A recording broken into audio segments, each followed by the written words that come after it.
Hello, everyone, and welcome. Today, we're diving into a very interesting and important topic. The title of our presentation is Things Older Men Do That Turn Women Off and How to Fix Them. We'll explore common behaviors that might be problematic, and more importantly, how to address and improve them. Over the next few minutes, I'll share some insights and practical tips to help foster better understanding and connection. So let's get started. Many older men find themselves feeling quite frustrated when it comes to dating. They've spent years building successful careers, and through life's tough lessons, they've gained a lot of wisdom along the way. They often believe that they have a lot to offer in a romantic relationship. However, despite all their accomplishments and experience, they sometimes struggle to form lasting romantic connections. The question is, why does this happen? That's what we're here to explore, because understanding these challenges is key to overcoming them and finding meaningful relationships later in life. The problem isn't age itself. In fact, age can actually be a huge advantage in relationships. The real issue stems from outdated habits and mindsets that many men carry unconsciously. These are patterns we've picked up over the years, often without realizing how they affect our interactions. What's important to understand is that behaviors which once felt like strengths, like confidence or independence, can sometimes become invisible barriers. They might make us come across as distant, unapproachable, or even dismissive without us realizing it. Today, I want to break down some of the most common mistakes older men tend to make. We'll explore why these behaviors tend to push women away, and more importantly, what you can do instead to foster genuine connection. This isn't about changing who you are. It's about updating those old habits to better suit the kind of relationship you truly want. So, let's get into it and see how you can turn these challenges into opportunities for growth. Let's talk about the so-called benevolent dictator behavior. This is when someone, often unintentionally, constantly teaches, corrects, and patronizes. For example, when she mentions a movie, instead of just listening, you might recommend a better version. Or when she talks about a work challenge, you jump in with a 3-step solution before she even finishes. While your intentions might be good, you want to share wisdom or help, the impact can be quite the opposite. It tends to come across as condescending, creating a hierarchy where the man becomes the professor and the woman the student. And of course, attraction thrives on equality and genuine connection, not authority or hierarchy. So what's the shift? Instead of taking on the role of the teacher, become a curious collaborator. Ask questions that invite her to share her perspective. For example, what did you love about that film? Or, that sounds tough, what's your gut feeling on how to handle it? This approach not only shows you value her thoughts and intelligence, but also helps build emotional intimacy. It's about creating a space where both of you are equals, engaged in meaningful dialogue rather than one person instructing the other. Let's talk about the time traveler behavior. This is when someone tends to live in the past, and their conversations often circle around college days, old business successes, or how music and dating used to be better. While sharing stories from the past can be charming, it can also send the wrong message. Why? Because focusing too much on past glories suggests that your best days are already behind you. And women want to imagine themselves as part of your future, not just as an audience for your nostalgia. So the key shift is to use the past as seasoning, not the main course. Instead of saying, "I used to travel all over Europe for work," try saying, "I discovered this incredible town in Italy and I'd love to go back with someone special." This approach transforms a memory into an invitation, connecting your stories to the present or future. It keeps the conversation fresh and shows you're looking forward, not just reminiscing. Remember, the goal is to make her feel like she's stepping into your future, not just listening to your past. Let's talk about the jaded judge.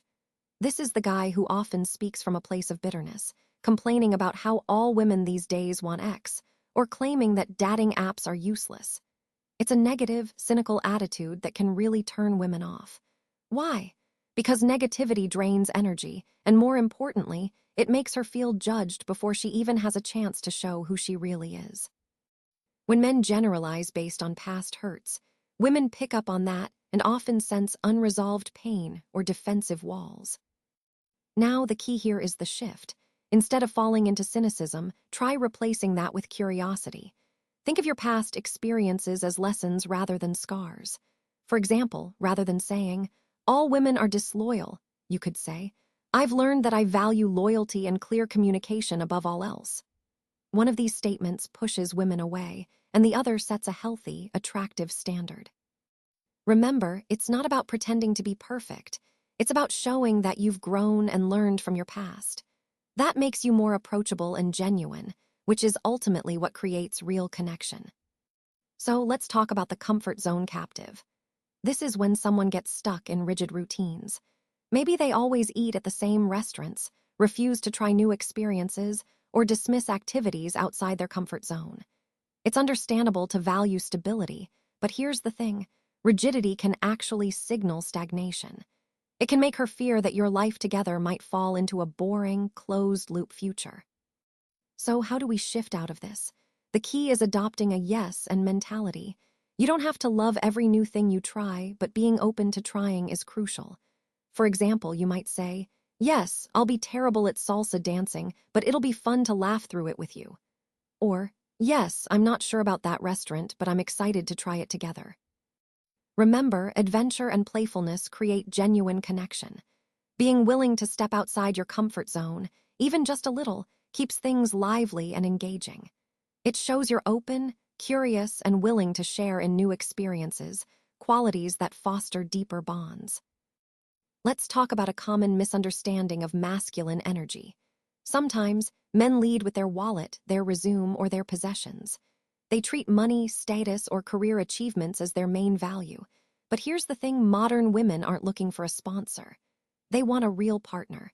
When your focus is on spending or showing off what you have, it can come across as transactional, as if you're trying to buy affection. That's a turnoff.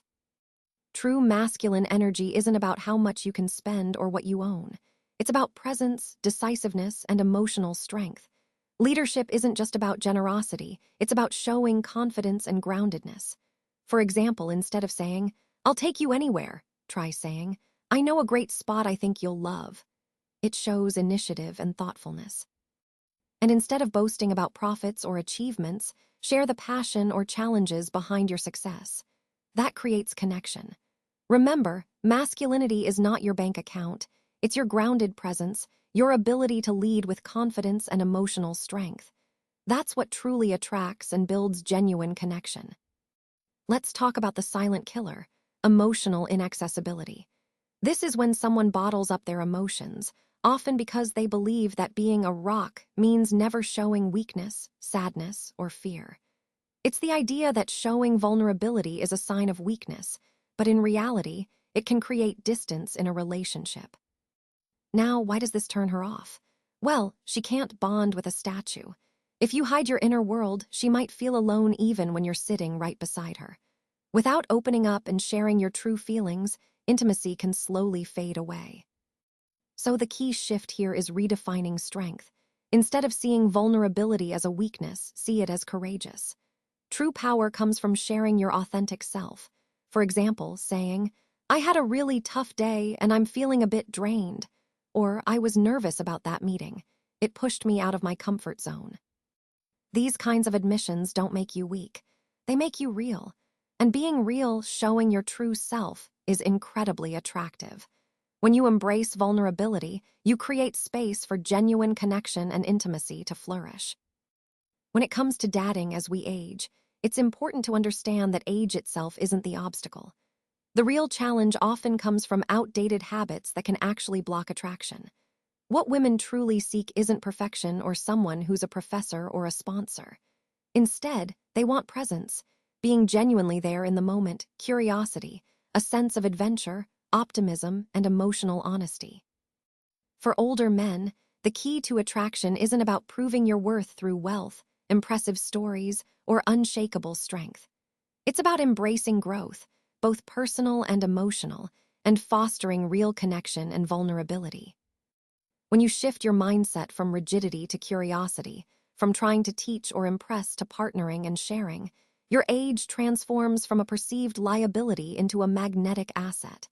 It's about showing that you're open, genuine, and willing to connect on a deeper level. That's what truly makes you attractive, no matter your age.